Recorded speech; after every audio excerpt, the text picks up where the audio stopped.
Hello, everyone, and welcome to Compassionate Conversations. I'm Tanys Coughlan, and I'm joined by my co-host, Heidi Gagne.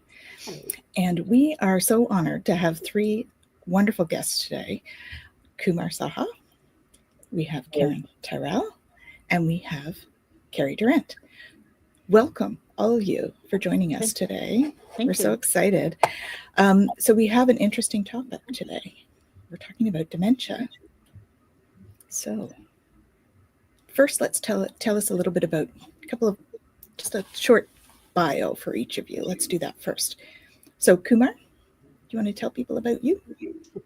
The founder of My Place Home Care, a company that was created after my mother passed away. She had dementia. She had vascular dementia and she had Alzheimer's. So for my super professional two on the side, I think we refer to that as mixed. And basically, she was the driving force behind the creation of this company, the driving force behind the creation of our own day program, and why our focus is on the positive approach to care and dementia care. And that's it. I don't have any more to say about myself.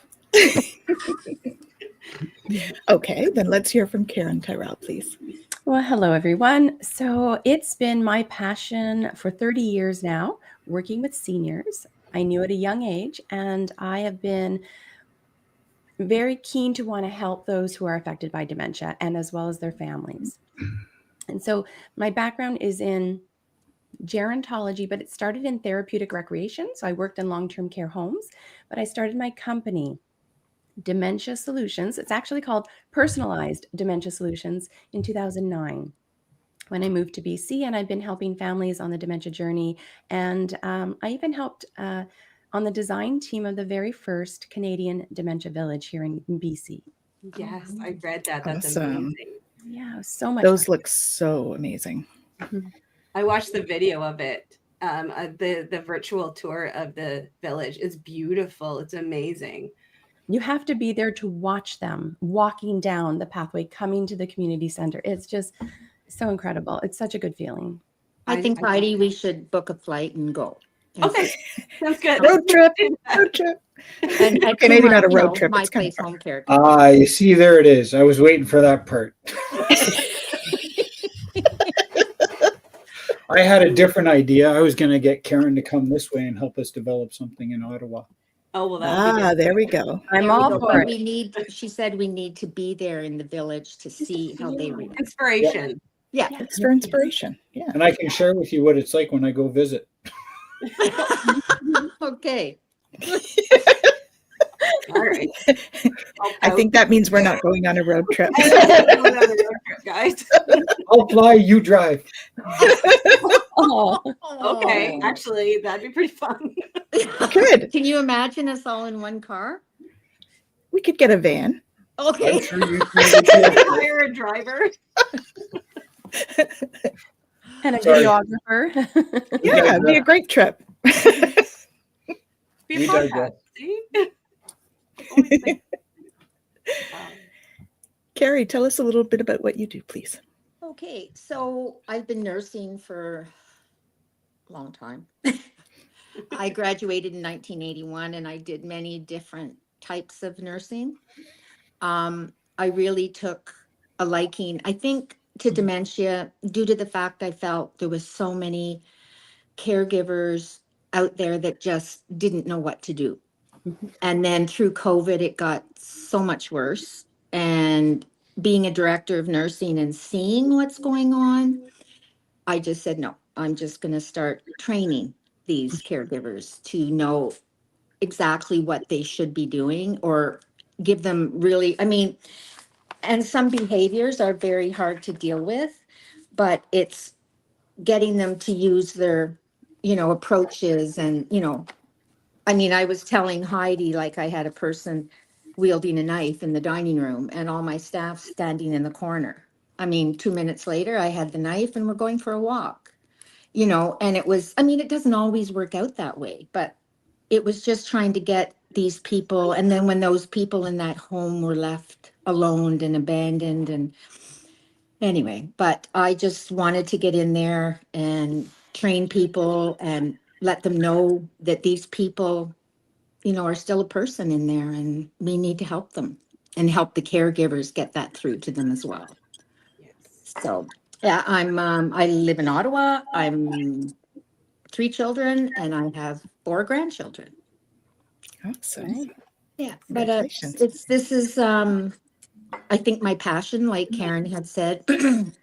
And I could tell when people come in and it's their passion compared to getting a paycheck kind of thing. And Mhm. it's worth it in the end to see these people,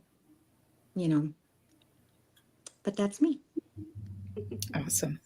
Now you do a lot of the training for us, Kerry, in terms of that, using a specific Like Tipa, body I of do all the, knowledge. the Yeah. Tipa snow. Yes.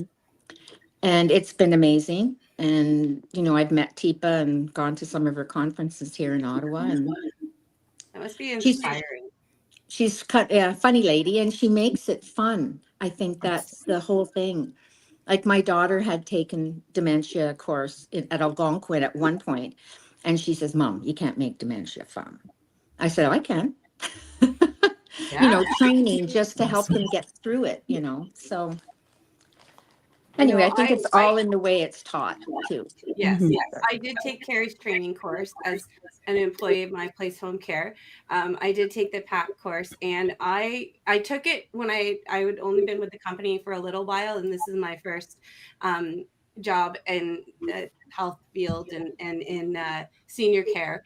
But I was so inspired in that course and Kerry's delivery of the course, that it really did prepare me, even though I'm not with clients every single day. Okay. It honestly prepares me for just going outside, and understanding how some people, how they react to things. I mean, they don't even need to have dementia for you to actually utilize these skills and this knowledge Okay. that you get from Yeah. any type of behavior training. It's just talking to people as well. And I think it's really important. And I think Kerry and I were talking about this earlier today, is we need to get dementia training as part of routine training for various industries, customer service and emergency services. And it's not just frontline healthcare workers, which they all should be trained, yes, but Yes. all these people, anybody that deals with the public, because you never know what you're going to have. Even Oh, and going to Walmart. things can change in an instant. Yeah, and just having that basic knowledge. I know mental health is being taught a lot more and trained as part of regular training, but like this sort of training also should be really put into place. I think it'd be beneficial to society. So Well, if you're and in the West something- Coast, talk to Karen. If you're in Ottawa or the surrounding areas, talk to Kerry. We're good. Yeah. I'll fill you guys And up.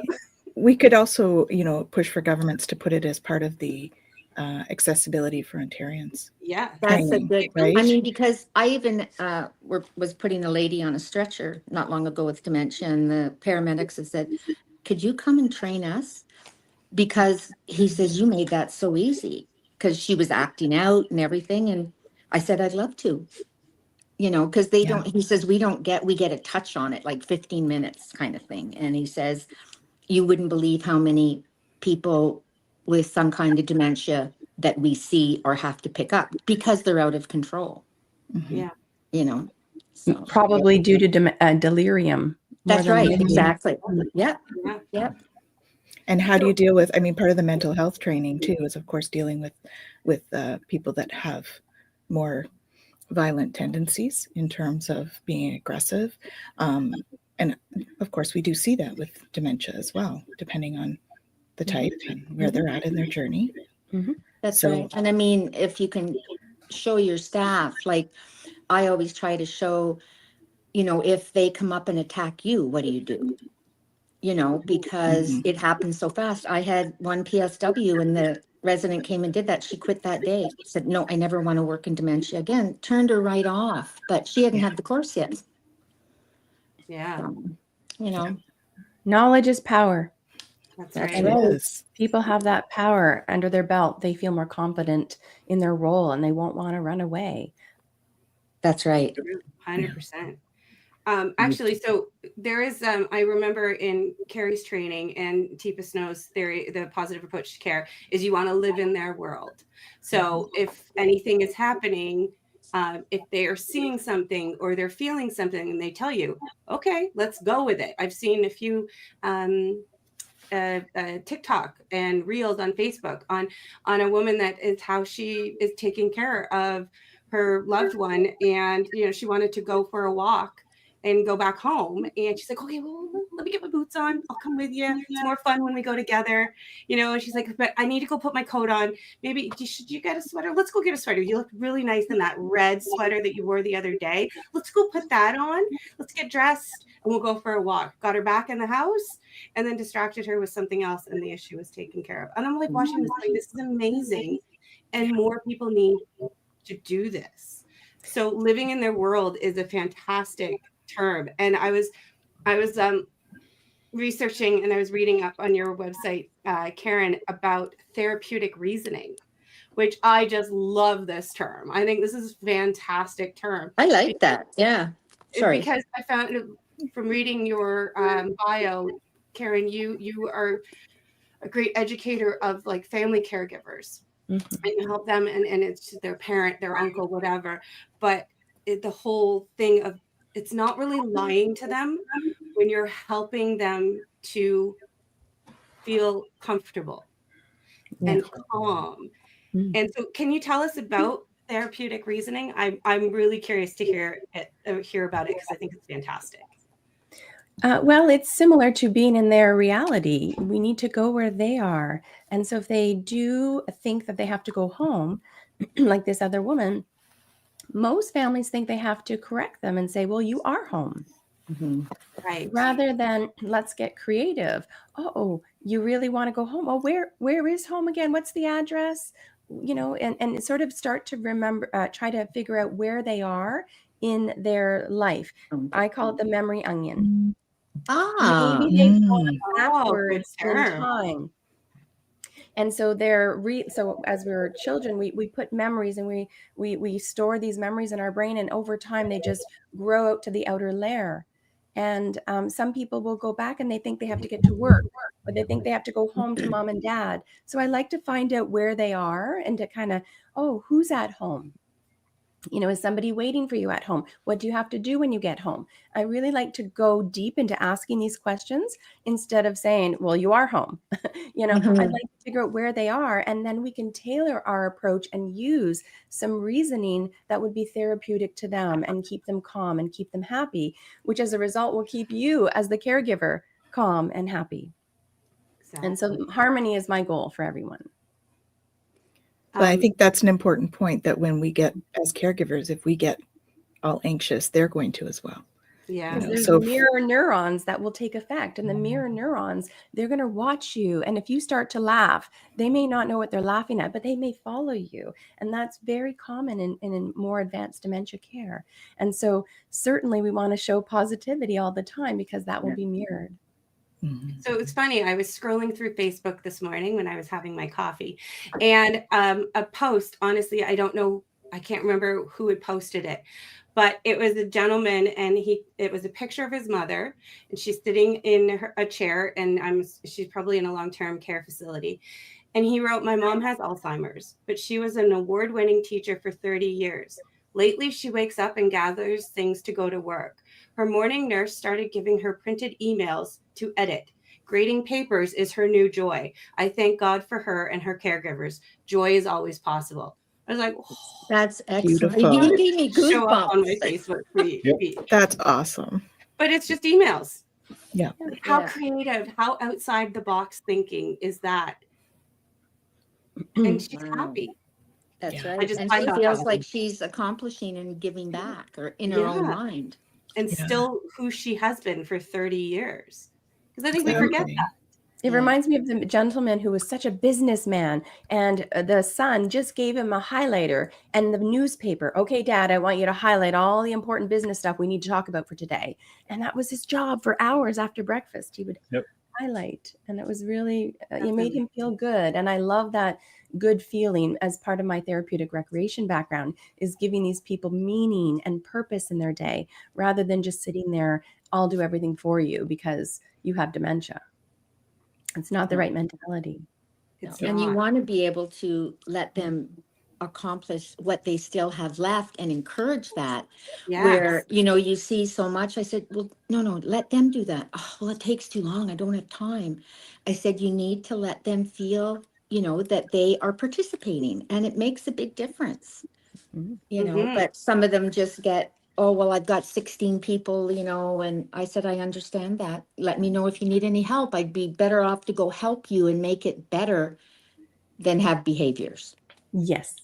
You know? Well, and we can't force people to do things. Kumar and I have had many conversations about that. Yeah. And it's something we stress to our clients' families. We are always happy to try, but we can't force anyone to do anything. And nobody can force somebody to do anything.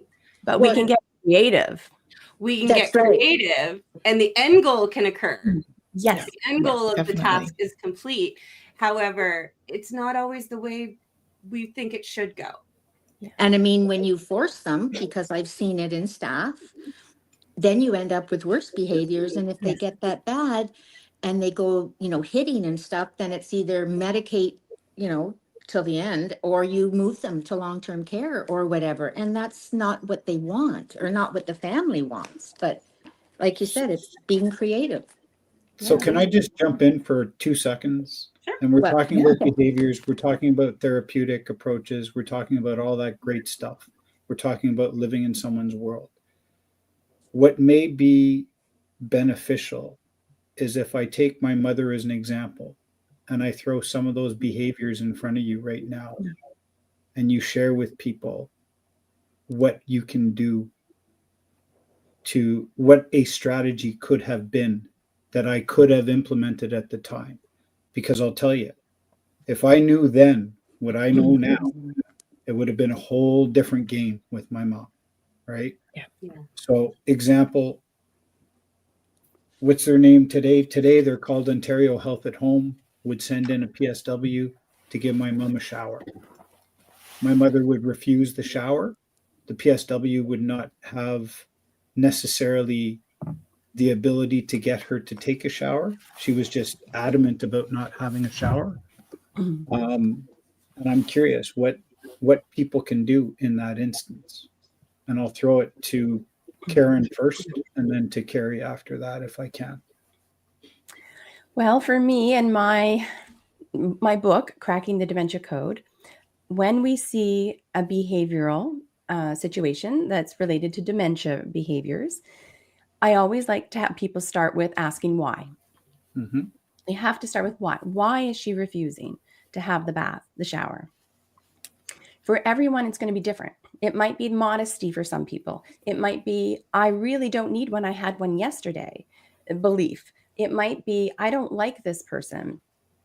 It might be, it's too cold. I don't want to take my clothes off. Like there might be, and the bathroom's too small or too scary. Everyone will have a different reason. So we really have to start with like a person-centered approach. Why are they refusing? Is it because they think it costs money? You know, there was a woman who felt that way. We thought it was all modesty. No, she didn't want to spend the money. And so once we use some therapeutic reasoning, we were able to say, oh, no, this is free. For the next 2 weeks, it's free. You know, and oh, it's free. Okay, I'll do it. Sounds like a good deal. Yeah, because if money was an issue and had been all their life, it's there. Yeah. And they're like, no, I can't. I can't afford this. My husband said, you know, but those, and knowing the trigger, So you know, it's getting like to the they reason why. may have 6 different triggers. So I would come to you now, Kumar. Okay, why do you think your mom is refusing? So this is it, right? When you go through places like Ontario Health at Home, they're not going to sit there and go, well, she said no, and we're not going to get to the bottom of it. And they leave, So, and they're and then done. they're gone, right? Yeah, because and they it's have not to go. right. And that's fine. But what I'm saying is, if I was there and she was refusing while I was there, yeah, I'd try and figure out the why. Yes. right? Is it And- too cold? Is it because it's a stranger? Is it? So that all impacted the way we set up shop, where we were talking to our clients about creating relationships. Because I used to say to a lot of my clients, I don't know about you, but when a stranger comes in and says, take off all your clothes and jump in the shower, and I've never met you before, I'm pretty sure I won't do that. And I know myself, and I don't have dementia. I will not do that, right? So someone with dementia who may be modest or who may find it too cold or whatever, start from that point, right? To me, I always say to people, I can't picture it happening right away. And so so figuring out I believe those workers need to have this training and understanding when a person's refusing care, we need to uncover the why. And it's just, I teach the system of gathering the facts as a good detective so we can understand the reasons for the behavior. And then once we know it, let's get creative. So there's 2 steps. Why? And then we can get creative. So if it is cold, okay, let's warm up that bathroom 10 minutes beforehand or 5 minutes beforehand or however it might be. And let's make sure the water is turned on hot, not while they're standing there and it shocks them with the cold. Maybe give them a blanket to wear that they can be washed later when it got all wet. A hot towel warmed up when they're ready to come out, or their bathrobe. Like, we can really warm things up for them as best as possible. And that would be the focus of the entire visit. So, but again, modesty, we cover them up and we leave the towel on them the whole time, and they can just do some of their own private areas of cleaning while we help make sure that here's your shampoo, here's your this, and we help them, like, while we try to pretend we're not watching, we're just here to help you, and make that person feel that they're not being stared at while they're getting their shower. We would train that individual to use these gentle techniques, so like, but you're focused on their why, not your why, their why. Yep. And I think that's I think that's very fair, because again, right, it's she had a lot of I can speak English on a Friday afternoon. Do you speak She Kumar? exhibited a number of behaviors. And one of them was the shower. Another one was, and I'll throw this one to Kerry, another one was the paranoia of people stealing from her. And she would tell me that when those PSWs would come, they had stolen something. And sitting on the other end of the phone, I was just saying to her, no, I don't think that's right. I don't think. And she's like, yeah, they stole my stuff. It's all gone. I'm like, okay. So even if I went over and I looked with her, it didn't matter. She was always convinced. Even if I helped her realize this one time it didn't happen, the next time I'd get another call going, they stole something else. So Kerry, what do you do with that sort of behavior? Okay, so, and paranoia is so common. And, you go through a lot of different residents, whatever. My thing is, stop it before it starts. So I had a family member come to me, and she was just in tears because every day her husband was saying, they stole my wallet. I had to hide it again. Like, it's so disgusting that they're trying to take my money or my wallet. And she says, this goes on every day. And, 5 times a day, she says, what can I do? And I said, well, sometimes you have to try to stop it, because he would get up in the morning and start arguing with her right away. So I told her, I said, okay, tomorrow morning, you start before he starts to see what happens. So she knew that he hid his wallet in his underwear drawer, and that's where he put it. So she went and got it. And she said, she came out with him and she goes, oh, I'm so sorry, honey. I forgot to tell you, I put your wallet in a really safe place in your underwear drawer so nobody found it. So I wanted to bring it to you this morning so you can look after it. And he was like, oh, thank you. I mean, it's not like it's always going to work that way, but when you try to take, if you know what the trigger is and you know what he's paranoid about. I had another gentleman, just his wife was in retirement home and he was in long-term care. And she just loved to be with him. And anyway, she'd go in and say, I'm your wife. And he goes, you're not my wife. You're old and ugly. Like, what do you think I am? I wouldn't want you. So I said to her, I said, do you guys have anything that you really enjoyed together? And he says, oh, or she said, we love to travel. I think one of our best trips was to the Grand Canyon. So I said, well, when you go in tomorrow to see him, because she was trying to go every 3 days and pushing on him that she was his wife. So she went in the next day. I said, you don't say anything about you being his wife. I want to see where it goes. So she went in and sat down and, she says, oh, I was just, coming in today and she says, have you done, I just went, and he kind of, looks the other way. She says, I remember when my husband and I went to the Grand Canyon, and he goes, my wife and I went to the Grand Canyon too. So she starts talking about her memories, and he starts to say, Oh no. You disappeared. Oh, Kerry. She's coming and going. just there we one- go. Yeah, sorry, I just You were wanted- coming and going. So then they sat and they chit-chatted, and he was like, oh, she's so beautiful. I loved her so much. He hadn't realized where she went, why she wasn't around, but that didn't matter to her. She was now able, and they'd go in every day and she'd talk about a trip, and he'd go, oh, I was there too. So the things that they had in common, and she visited him 3 times a week from then on, and she says, Kerry, if anything you did for me, I realized how much he loved me, because he told me, I loved my wife. And I said, sometimes you can't push it on them that you love them. But if you go through another, way to get that to them. And he died a year later. And she says, she says, I don't think I would have got there. But to know that he loved her that much was her goal. And she was just going about it the wrong way. And it really made a difference. I was going to mention something like, Karen said when, they're going in the shower. So a friend of mine has opened a store for all dementia products. It's in Florida. It's on my website. But one of the things that they found, she was a PAC consultant from TIPA, and she had designed this cape to go in the shower. So it's plastic, but when you're warming and you put the warm water underneath, it stays warmer longer. So it was really helping, and then by the time, like you say, you get a warm towel when they get out, but they haven't been freezing through the whole process. Like, get them to do what they can in the shower, but it just helped keep them warm. And then, she had made these little blankets for their lap that you can heat up and keep them warm, or if they're really hot, just different things. But some of the little things that just take no effort, like if they come from people who have ideas, but why are they having these behaviors? Let's fix that.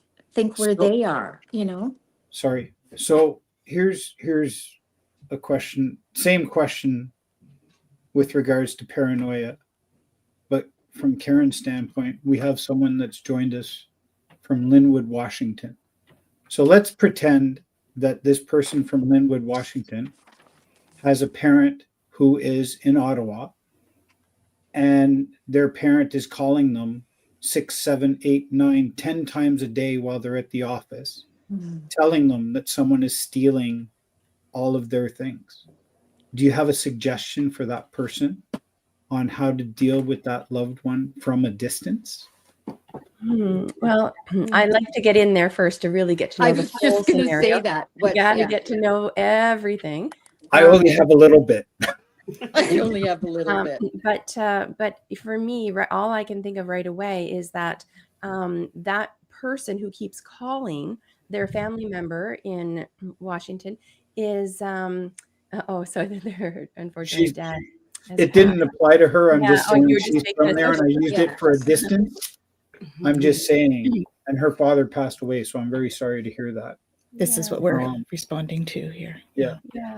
And so I basically would like people to understand that person who keeps calling their family member, they have a worry, they have a concern that has not been eased. And yes, it's paranoia about something that's not true, but there is a serious worry, concern for them. So our role as caregivers, whether you're distant or in front of them, is to ease that worry as best as possible. And if we have to use therapeutic reasoning, which may not be the full reality of what's going on, so be it. And so in this case, I find a lot of people that have dementia who have amnesia, like poor memory, will not remember you telling them 10 minutes ago that everything's fine. There's no problem. Nobody's taking things, but they don't use the right techniques. But anyways, the point is they tell their loved one something, they think they eased it on the phone. Oh, thank you. And then they hang up. And then 15 minutes later, they're getting a call back. In those cases, I really like the family member to have them have them tell their loved one, can you grab a piece of paper, grab a pen? I want you to write this down. I don't know. Let's just say our solution is going to be the friend, Betty Lou is going to come and investigate first thing in the morning. So write down Betty Lou will come visit first thing in the morning to help with the lost purse or whatever it might be. So thank you for your understanding, Mom. Love, whoever the name is.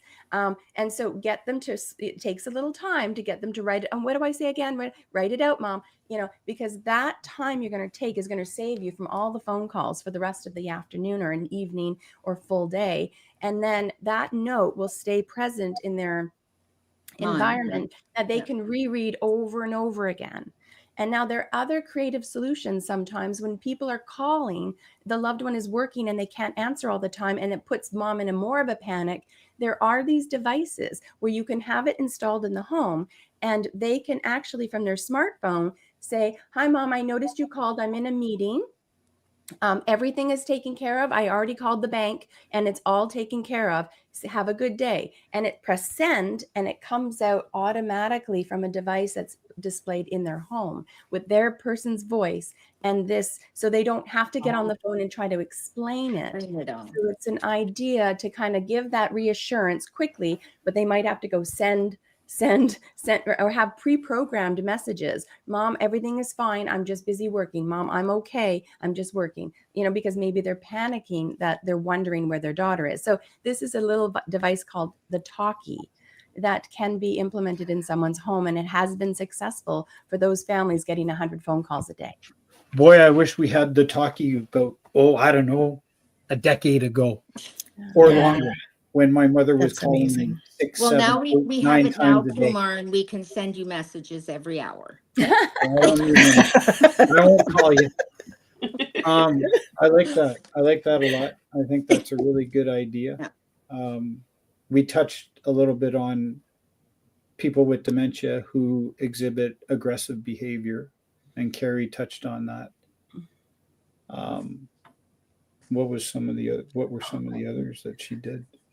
Did you just see the message, Karen? Yeah. Betty Lucille. What was the message?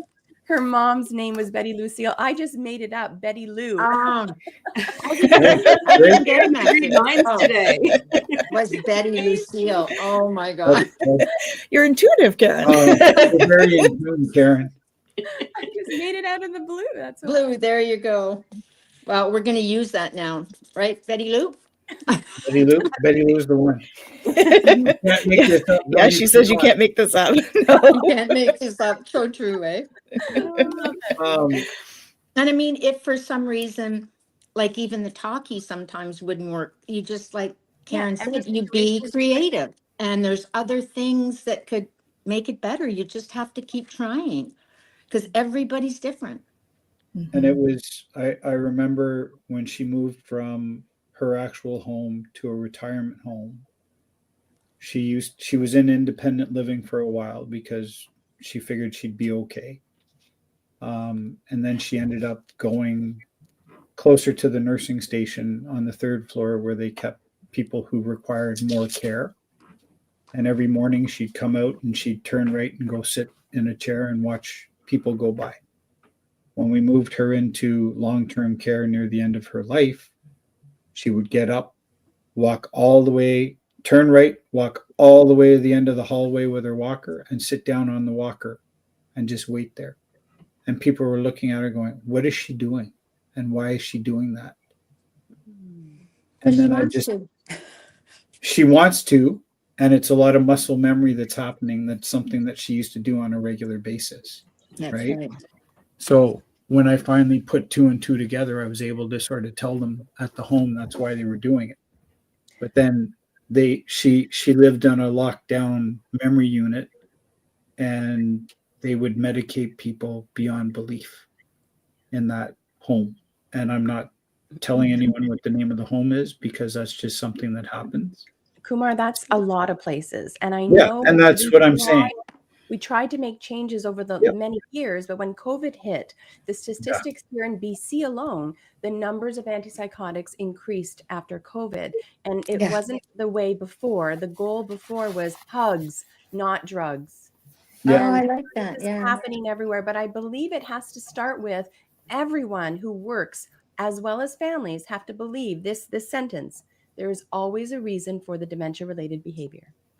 And so if you believe that, you'll ask why, and you'll investigate. So then we can then come up with a solution after we know that why. And that's basically it. And I think that a lot of people, maybe today, people are gathering more information as we learn more and more and more about dementia. But again, when I was younger, when my mother was first diagnosed at like 65, early onset for her, I was running my own consultancy. I had 2 small kids. I had things, I was traveling like unbelievably, right? And she was the one that was always turning to me for all the support. And I had no idea what was going on, truly, like none. It was just like, lady, come on, I have to work. Did they try to sedate her, Kumar? Was that something that they did that when she moved into long-term care? They sedated her, right? And it was my uncle showed up one time. He looked at her and that's not my sister. Yeah. I don't know who this person is, but she's a shell of a person because her eyes were vacant, right? Like she was so medicated, she was not there. So because they just want to keep them quiet. We had that kills me. That killed me because they would all sit there and go, "Oh, she's such a lovely lady." What are you talking about? She's not her. Lovely. That's not her. That's right. And I mean, lady, but that wasn't her. But there's medications, and I went through this with a physician. A lot of the time, they put them on risperidone. And we had 3 residents at the time that the family wanted them to have medication. They were all having the same side effect when they walked. They were leaning. So they started to have falls. So I spoke to the doctor. I said, and I spoke to the family. He goes, well, there's no history of side effects of somebody leaning. I said, well, there's all side effects that come out in people because it didn't happen to you in your study. I need this changed, and the family wants it changed, and I'm just advocating for her. Well, we think it's better, there's no, and he says, no, there's no scientific evidence that that's what it causes. So the family just said, we want you to stop it. And I said, well, so we finally got him. He says, okay, fine. We'll try, something else. She improved dramatically because that was a drug of the doctor's choice and not working for her. And that's what they always say, it doesn't matter if you think it's the best, what's best for them.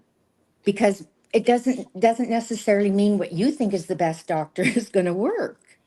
And person-centered care. I was just going to say Exactly. that.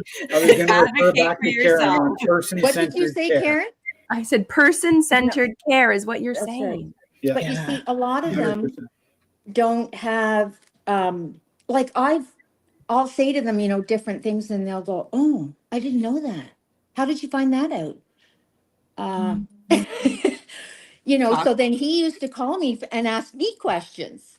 because they Yeah. don't have the training or they don't have the time. If you're a family physician in today's society, you don't have time to go research dementia.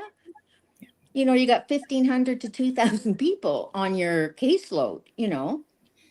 So it's just, and that's where, and then from that I got the other two patients to change if they wanted something, made a big difference. And I mean, you don't want them sitting there gorked, like Kumar said, because it's not who they are. And that person still wants to be the same person to a certain degree.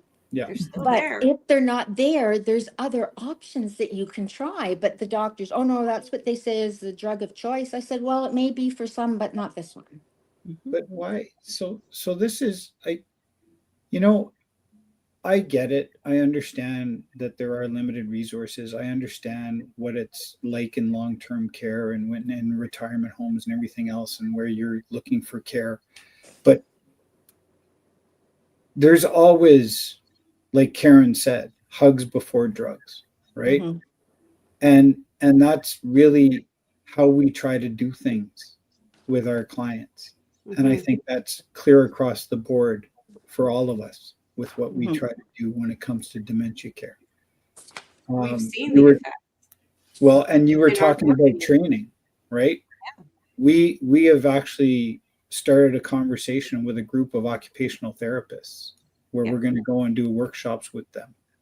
And now we're debating whether or not we'll start doing webinars on dementia care and things like that. So I think there's a future here for trying to get information out there for people so that they have something that they can use.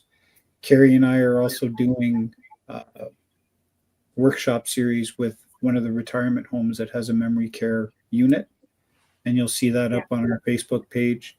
We're doing 6 or 7 weeks of sort of behaviors, and we're inviting not only the residents' families, we're also inviting the communities in to talk as well. So people that are caring for someone with dementia in the community, come, bring your issues. Let's talk it through. That's right. And I think that there's going to be a lot of value in that because everybody's different. Everybody experiences things differently. Depending on what stage you are at during your journey with dementia, different behaviors will present in different ways, right? So Different it's types of dementia as well, and Yeah. different personality traits.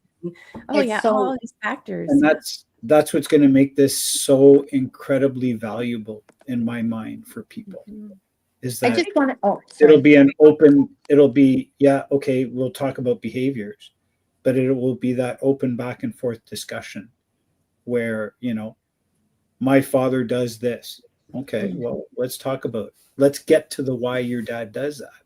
Yes. Mhm. And then if Exactly. someone else is sitting there and they have a similar experience, though the person is different, they'll still be able to take some of those strategies and potentially try to apply them in their own situation, right? Depending on what the why is. Because And a it's lot of people miss everybody. the why. They miss it. They don't even ask why. They just assume, oh, it's their dementia and they're just doing this, for no reason. Yeah. And then therefore they apply cookie cutter approaches to every person. Oh, well, a person had this problem before, let's do this. But again, we're not looking into the why for that. We're wasting time. We're Yep. wasting our resources by just not asking the one quick word, why, Why? and letting our Why? brain naturally come up with the possible reasons why. Oh, you know what? They might be in pain. That might be the reason why. They And might have to go to the bathroom urgently, there's always a reason. And I think that the why can be related to not just people living with dementia. It can go with anybody. I was on Facebook again. Apparently I spent a lot of time on Facebook. But there was a story that a woman had posted about her mother, her entire life, like the poster's mother, while she was growing up, her mom would brush her teeth like 6 times a day. And it would annoy her husband. It would just frustrate everybody because she would have to go brush her teeth. She would do it 6 to 7 times a day. And it was much later in life that the daughter discovered why her mother did it. She never asked. Her husband never asked her why she was doing it. It turns out she was, this was during the during the war. and she was taken to a concentration camp. Her entire family had been killed, and all she could grab of her own personal stuff was a toothbrush, and she had slid it inside her dress. And when she got to the concentration camp, they took it away from her. So when she got out and she was safe, brushing her teeth, they stole her humanity, and brushing her teeth grounded her in her humanity. Like, I'm getting chills just talking about it, but I know, I just, you know, you think of what they went through when they were there, and but this what, it could be applied to anything. You know, Mhm. why are you unlocking the door or locking the door 6 times? And it could progressively get worse if they do have dementia. And it's just, it becomes a frustration for you. Why? Well, maybe when they were younger, they were robbed. You know, maybe Yeah. they were attacked. You know, all of these things that you don't think about. So the why, as well as living in their world, the why is is key. so, well, you know, we had a lady in a retirement home, and somebody had walked in a uniform, like military. Ooh. She went berserk, totally, and we'd never seen this happen. So when I talked to her son, and he said, oh, she was in a concentration camp, you know, in Germany or whatever, and I like, that's probably an important point to tell us. we had no Yeah. information on her with that at all. So, And you know, like, exactly, you got to know the triggers. But Karen, I was going to ask you, with the talkie, you know, have they ever had any paranoia from a person hearing the voice and not seeing a person? Some I people, just, yep. And then we okay. just stop using it. Yep. So Yeah, you okay. try things. If it doesn't work, it That's doesn't right. work. It's You just, only yeah. use what works. Yeah. Yeah. No, But and for that's some good. I people, it's, just, yeah. yeah. But it It- may work for some, like anything, you know, but Yeah. anyway, yeah, Heidi, because and that's why, you know, I always give, and Kumar's history on people is I was just going amazing. to mention the client. Yes. One of the best, I mean, and I've been in nursing like 36 years, one of the best I have ever seen. And I mean, if people could take that and follow up, like, you don't miss anything. And then if there's something that you felt you wanted to ask, you know, I can call them or whoever's doing the intake or care plan. But what a difference that makes. And the PSWs, you know, can read it, and it's so thorough, and the stories you see in there are amazing. You know, So, just thinking, you know what I mean, taking the right. I had a lady once I went to see, and she just wouldn't talk to me. And anyway, it just got, you know, really bad. And it's, you know, you have to try to get the triggers of what is going on with these people. And that, you know, and I mean, some of the families say, well, there's no triggers. She's never had any. And I said, yes, but she's now going to have triggers from her past. mhm. You know, everybody does. I mean, I think we all do, in the sense, like, you could have PTSD from seeing Yeah. the plane crash in Washington, you know. Yeah. But Mhm. So Dealt what with Kerry that. is referring to is with My Place Home Care for our dementia program. We do a day program for each of our clients, and it is tailored for the clients. And part of that tailoring is the client life story. So we ask for as much information on the person from their family and if themselves, if they're agreeable to becoming, you know, if they're agreeable to the situation. But yeah, I've read the life stories, and yeah. you learn so much, and you can take those little tidbits and use them, you know, Oh, big time. Like when I met, knowing that, you know, they went to school, or we have a client who went to school for a very long time and was very proud of the work he did. And the caregiver now, when he's getting all anxious, he distracts him. He's like, let's go on Google. Let's Google your name and see some of the articles you wrote, you know, and then they discuss them. yeah. Perfect. And We it wouldn't know that without that life story. it settles them down. Like, I had a lady, I was sitting, she just wouldn't talk to me much. And then it was like, I got my phone out, and it said she went to this school in Manitoba. So I brought it up on my phone. Oh, that's my school. I went there. Did you know that?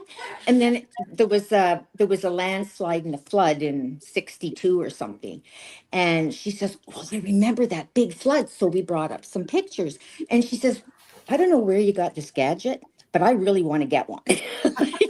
But you could show them that this was reality and you knew this about them. But boy, did she open up, because it was a comfort for her. But this is it, right? Knowing, getting to know the person who used to be before you met them. Who were they? Where were they born? How many brothers and sisters? How many children? Did they get married? Where'd they go to school? What did they study? What did they do? What do they like to do? Right? And it's like Heidi was saying, that all feeds into that day program that's customized for each individual person. Very person-centered care is what we do. And it's, it makes a difference. But we also ran into situations, and Heidi touched on this earlier. We designed a whole program for someone, and there was many things that we could do with them. So one day they'd like to do that, not the next day. So you move on to something else. We have over 50 different activities in the back of each program, right? Based on that person. And what they like to do. Yeah. And I mean, there's going to be other stuff that, the PSWs or a nurse going in is going to say that, oh, well, that's not there. They didn't, maybe this is something new. I'll have to let them know and we'll put it on there for others to read. And the communication is tenfold. Like, it's amazing to be able to have that much of information. Like when I worked for a director of care, I had a 5-page care plan for dementia and had tried to have everything from their past.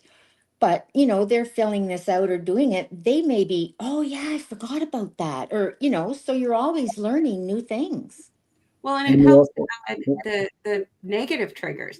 So, we had a caregiver whose name was the same name as somebody in the client's family that caused great anxiety and sadness. So the caregiver went by their middle name. Done. Problem solved. It was causing problems. It was making it difficult for them to connect. So simple, Went by the middle name. Well, like Karen was saying, we find the why. Yes. Like the why, exactly. So get creative live in their world, therapeutic reasoning, and why. Those are 3 big points when dealing that I've gotten from this conversation. And it will help, and it'll help reduce the caregiver stress and frustration, because we all know it's frustration. I mean, I've not had to care for anyone with dementia in my life, but I had a toddler and they like to ask why for everything. And it's not that far off, that patience that you find when you have a child or something, that patience, you need to pull that out or figure it out when you're talking with somebody, when you're dealing with these kind of stressful situations, because they don't know, they don't realize, they have no and I clue mean, that we hate to use it as, or compare them to a child. Like my son will call me and go, oh, Mom, I don't know what to do with Sammy. I can't deal with this. So I brought out a lot of the things that you use with my clients or patients, Yeah. And he goes, oh, that's a good idea. Oh, and I mean, he tried a couple of the things, and yes, they did work. So like Heidi said, you can find out the why. He says, well, I can't take him down the candy aisle like Rosalie. He just screams and shouts. And really, I know you're being a parent and Rosie didn't do that, but there's certain solutions to every problem. But, you can use it in so many different types of care. Yeah. I just have to point out that I will accept the comparison, but I also want to make very clear to people that when you have dementia, you have lived a very full life. You are a grown up who has many, many experiences, and we respect that. 100%. We talk about not being able to force someone to do something. Well, that's true, but we've also had family members look at the programs and they try to implement some of the things that we have or activities. Well, they didn't like that, so we're never doing that again. So then you have to go back to that family member and sort of say, well, just because they didn't like it this day doesn't mean you can't bring it back out in 2 days or 10 days time to try again. it's a continuous evolving process with someone. and as we all do. We all evolve in our lives. Yeah. We all grow. We all change tastes, interests, things, personality. No, I've been the same always since I was born. Did you, And I Well, think- same haircut anyways, eh? I was going to say, did you have hair when you were young? Nope. When I was born, bald. But yeah, And I think it that's is- where, for the families and stuff, I think that's where, people like the two of you, Karen and Kerry, can really bring your expertise and educational services to those families so that they can understand it. Because, life doesn't come with a manual. And so searching out those kinds of solutions through people like you can really help them to cope, because caregiver stress is a thing. And you And know that was- what? One of the things that I give them is that I created, it's about a 5-page with all the types of behaviors. And then it comes with what they might do, 10 or 15 different things, and then 10 or 15 solutions that they can help them when they're home. Mhm. And, people said, oh yeah, I tried this and this and this. It didn't work, but I tried this. It really means that, it may work one day or not the next, or it'll work on somebody, but not another. And they can use it as a guide. I mean, you keep trying to update it and change things, but I mean, things in dementia change all the time. Mhm. Moment by And- moment, really, Yeah. right? Pardon? Moment by moment Moment, yeah, with each client. Yeah. yeah. But the The other- families want it to be instant. And that's not the way it works. That's Yeah. their The stress state, That right? stress, They're in the yeah. stress state. Yeah. So the last thing that I want to point out, because I know we're running out of time, Mhm. is for caregivers, that relationship has completely changed between you and the person with dementia. So be that person was your spouse, still is your spouse, or still is your parent, but the relationship has very much changed. And being able to access tools and strategies through Karen and Kerry will be extremely beneficial to anyone that's looking for that kind of help. Yeah. If anyone is looking for, Hippin City, Hypnicity. City, I don't know. Hypnin City. I'm sorry. Well, The I want to go. Washington I want to Melanie. go. It's I no want to one. go see it. I'm going to land on your doorstep, Karen. I want to see. Okay, but the person that's been with us here was saying that her father used to perk up when they would play music, and Mhm. we do music therapy, and we all know how great music is. And she also stated, I don't know why I'm saying it's a she, but anyhow, It is. It's Melanie. Her name is Okay. Melanie. she said her father was very childlike towards the end of his life, and I remember my mother at the end of her life, and it is true. You spend it's when they're in the final stages, I think, at least what I experienced was it was more like just there.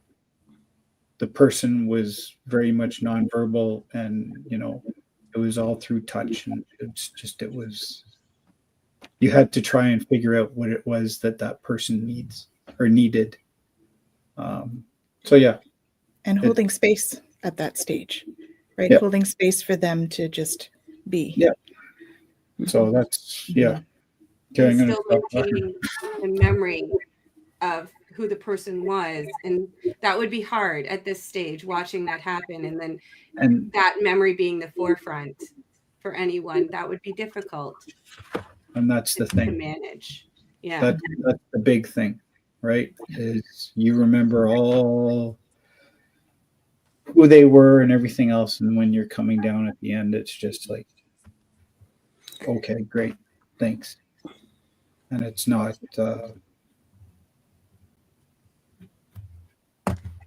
Yeah. Difficult. Not always easy. No. And it's okay. And we have to remember that as caregivers, it's okay to have those feelings. It's okay. And we did a mental health podcast last month, and it's okay to ask for help. It's okay to take care of yourself. especially at this, at that difficult end time when you're dealing with a loved one with dementia. It's okay. Just remember, you don't have to be everything. You can ask for help, seek help. There's nothing wrong. There's no stigma to it. And if you're in that position as a caregiver, please do look back at last month's Compassionate Conversations. It was very informative about that stuff. So please do check that out. Now, Karen, do you have training or anything coming up, or how can people reach you? Well, there's always something happening with us at dementiasolutions.ca. People can find what's coming up, but we recently launched a family support membership. And these are, it's a place for families to come to, and all the material I give to new clients that I meet, new families, I'm realizing I'm repeating so much and I'm educating them about the same topic. And, oh, you didn't know about anosognosia? Well, let me explain. And so we put all our information together that I've been sharing for all these years in one place for lots of knowledge. We're doing lots of guidance for these families, weekly Q&As with me or one of our dementia care advisors, as well as monthly support groups that they can come to, and other options for guidance, ongoing guidance as a member of this community, and lots of resources that they can learn about the talkie. They can learn about all these types of Alzheimer products. And I'd have to look at that website of your friend, Kerry, but we help families in one spot to learn everything dementia. And so this is available on our website for our family support membership. But we're always training staff to become certified dementia care providers, frontline staff, and teaching, of course, my material, my book, Cracking the Dementia Code, creative ways to cope with the changed behaviors. Beautiful. That's a good book. Yeah, Kerry was saying she read that. She read it. Yeah, that's awesome. I might be getting that. I'd like to read that too. I just can't wait till the new one. Next one. Oh, here we go. Cracking the Dementia Code. Wow. There we go. Very good book.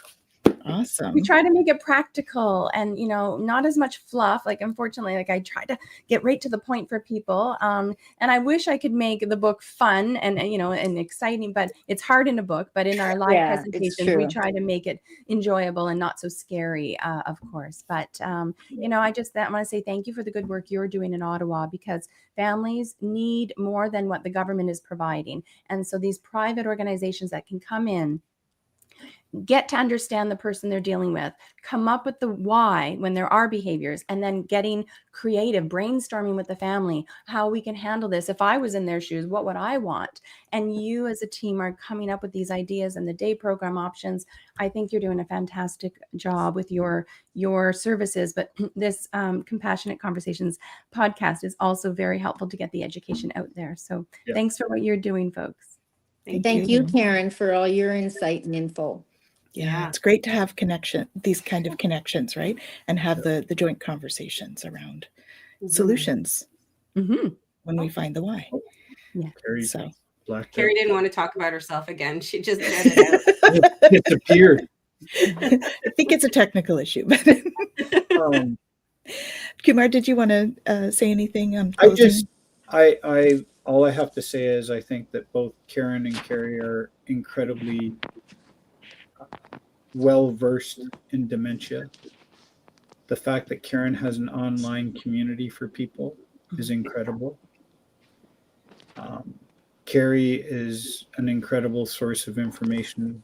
We work with Kerry all the time. She trains every single one of our PSWs in the positive approach to care. I did mention the fact that we're thinking about doing webinars, and I think we should sort of talk about that in the future, the 3 of us or 4 of us or 5 of us, however you want to do it. But I think it might be an interesting avenue to go down as well, to get the word out, to get people educated and everything. And confident and comfortable. And still having that relationship, which is important. It can be very daunting for people. For sure. And Kerry, did you want to close with anything? Final thoughts or any classes that you're giving or anything like that? Can she hear us? I don't Kerry? know. She's gone now. Gone. All right. Those are her closing comments. We will check with her and put anything in the chat if something comes up. And thank you all so much for joining us. Oh, Heidi, did you want to say something more at the end? No, I'm good. I'm really happy. I'm so stoked to meet you, Karen. I think that's amazing. I'm excited to read your book. I'm going to snag it from Kumar. And yeah, it's really great. And thank you so much for being on our podcast, and Kerry too, even with her technical difficulty there. Yeah. She is an absolute delight in her training, very engaging and very inspiring in the ease she has in coping with these things and teaching and training. And she's I think she's a valued trainer in Ottawa. So definitely. Awesome. Well, thank you so much to all of you. And we're super honored that you all came on to share your insight today. And we appreciate all of that very much, and all the work that you do for everything, right? That's important as well. So we thank you all so much, and we will see you next month. Don't forget to join us for our compassionate chat, our half hour in 2 weeks, roughly. Second Wednesday of the month. Second Wednesday of the month. So we'll see you all then. Thank you. Thank you.